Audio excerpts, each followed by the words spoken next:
Hello everyone, welcome back to another episode of SC Explained. In the last upload, I explained what Star Citizen is, but now that you have a base understanding of the game, I'll start explaining the lore of the in-game content, and then expanding to the potential features that might be added in the future in later episodes. In this video, I'll explain what the Stanton System is, some of its history, and what it has become today. As always, you can call me Fighter, and roll the intro.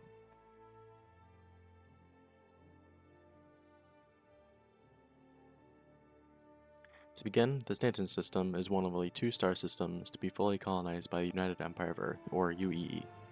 It is the only star system that we currently know of to have all 4 planets habitable. Each of these 4 planets is owned by their respective supercorporations, those being Hurston Dynamics, a weapon manufacturer, Microtech, a technology company, ARcorp, a ship part manufacturer, and Crusader Industries, a ship manufacturer. Now, for a bit of history, the Stanton System was originally found in the year 2851 by a guy named Toshi Aaron. Very little is known today about Toshi's previous endeavors, but to honor his legacy, the UEE government named the extremely dense asteroid belt in the system after him. They named it the Aaron Belt. After selling the jump data, which is just a roadmap to undiscovered systems, the UEE declared Stanton to be eminent domain, and all of the pirates, squatters, prospectors, survivalists, and such had no means to protect themselves from the mighty Bengal-class carriers. But back to the present, before this, no planets had ever been sold to private corporations before. The primary reason for this was that the UEE at the time wanted to make the largest amount of profit over the smallest amount of time possible. So instead of selling continents of these planets, they sold the entire planets themselves. The 4 winners were believed to have flushed trillions of credits into the UEE economy for ownership of these planets. That's a bargain if you ask me. After the corporations inhabited the 4 planets, the system became industrialized, having factories and corporate-owned towns pop up everywhere. Now that we know a little bit about the system's founding, let's talk about the planets that make up the system. First of all, we have Stanton 1, more commonly known as Hurston. This planet was unfortunately fallen prey to the mining and manufacturing that has gone on for the last 88 years. All the indigenous life has been killed, and the air quality of the planet has become a major issue for the human inhabitants of Hurston. Tragic. Stanton 2, more commonly known as Crusader, is a gas giant planet owned by the ship manufacturer Crusader Industries.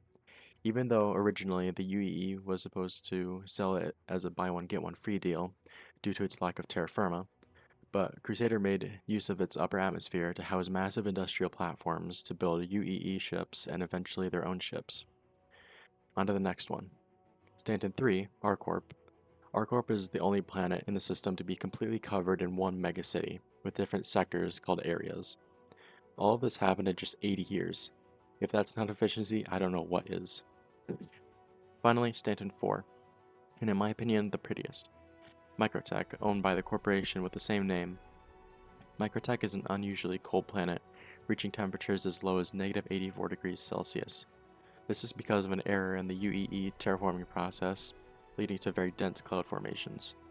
But nonetheless, Microtech uses the planet's cold temperatures to run high-power servers more efficiently.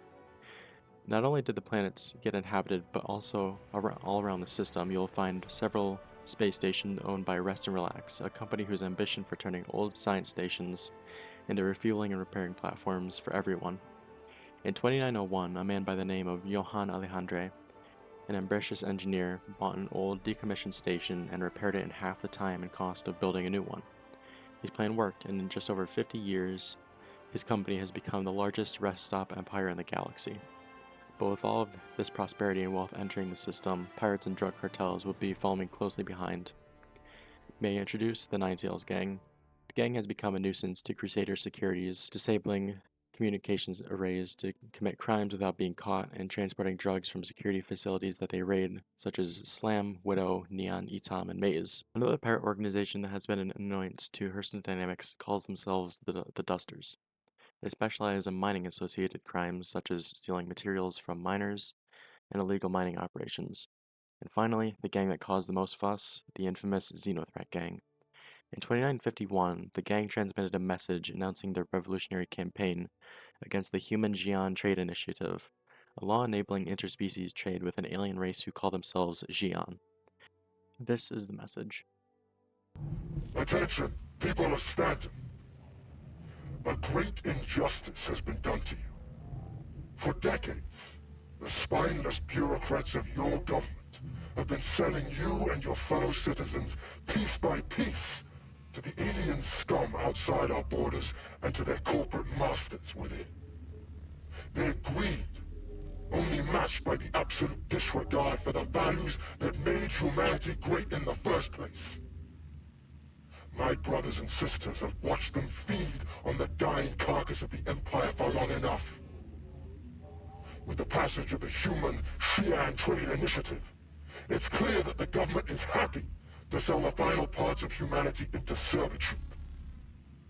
The time has come to send a message that we will not consume their lives anymore, that we are the ones in charge. Stanton will be the first step in a revolution to take back the soul of the Empire. You will be witnesses. We are Xenothreat. Out. The next day, the gang launched an attack on the UEE flagship, a Bengal-class carrier rightfully named the Stanton. The gang made use of an Aegis-class frigate's front-mounted railgun to take cheap shots at the immobilized Bengal-class. Well, that's all I have for this video. As always, I hope you enjoyed. If you think I deserved it, leave this video a like and consider subscribing. It's free, it helps me a ton, and you'll be the first to know when I upload another video. That being said, I hope you have a great day. As always, I'm Fighter, and I'll catch you in the next one. See ya!